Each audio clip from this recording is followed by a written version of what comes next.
Inspektur Jenderal Polisi merupakan golongan pangkat perwira tinggi Polri dengan tanda kepangkatan yang dipakai adalah 2 bintang. Dari sekian banyak perwira tinggi bintang 2 Polri, alumni Akademi Kepolisian, tak sedikit yang berdarah Batak. Ya, tanah Batak telah melahirkan sejumlah perwira tinggi Polri yang berperan besar di negeri ini. Berikut profil singkat 10 perwira tinggi Polri bintang 2 berdarah Batak yang masih aktif hingga saat ini, antara lain: 1. Inspektur Jenderal Polisi Tornagogo Sihombing. Sejak Oktober 2023, Irjen Pol kelahiran tahun 1967 ini menjabat sebagai Kepala Kepolisian Daerah Kapolda Kepulauan Bangka Belitung. Irjen Pol Tornagogo Sihombing merupakan lulusan Akademi Kepolisian tahun 1990. 2. Inspektur Jenderal Polisi Suwondo Nainggolan. Sejak Oktober 2022, Irjen Pol kelahiran tahun 1972 ini menjabat sebagai Kepala Kepolisian Daerah Istimewa Yogyakarta.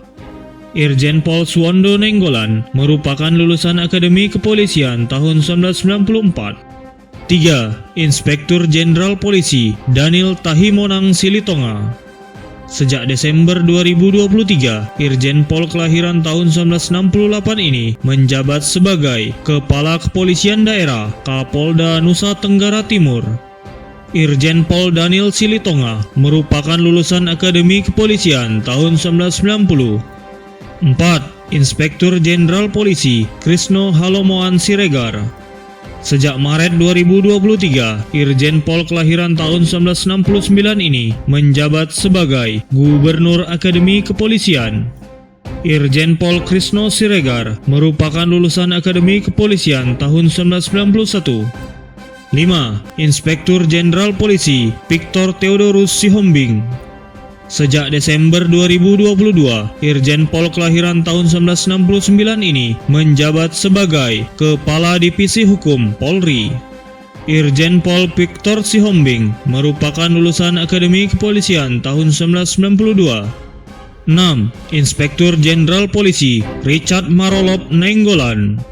Sejak Oktober 2022, Irjen Pol Richard Nainggolan menjabat sebagai Deputi Bidang Pencegahan Badan Narkotika Nasional. 7. Inspektur Jenderal Polisi Edi Sumitro Tambunan. Sejak Desember 2023, Irjen Pol kelahiran tahun 1967 ini menjabat sebagai Koordinator Staf Ahli Kapolri. Irjen Pol Edi Tambunan merupakan lulusan Akademi Kepolisian tahun 1989. 8. Inspektur Jenderal Polisi Reinhard Sautpolta Silitonga. Sejak Mei 2020, Irjen Pol kelahiran tahun 1967 ini menjabat sebagai Direktur Jenderal Pemasyarakatan Kementerian Hukum dan Hak Asasi Manusia. Irjen Pol Reinhard Silitonga merupakan lulusan Akademi Kepolisian tahun 1989. 9. Inspektur Jenderal Polisi Albert Teddy Benhart Sianipar. Sejak Oktober 2022, Irjen Pol kelahiran tahun 1971 ini menjabat sebagai Sekretaris Utama Pusat Pelaporan dan Analisis Transaksi Keuangan. Irjen Pol Albert Sianipar merupakan lulusan Akademi Kepolisian tahun 1994. 10. Inspektur Jenderal Polisi Niko Apinta Karo-Karo. Sejak April 2023, Irjen Pol kelahiran tahun 1971 ini menjabat sebagai Ketua Sekolah Tinggi Ilmu Kepolisian Lemdiklat Polri. Irjen Pol Niko Apinta merupakan lulusan Akademi Kepolisian tahun 1992.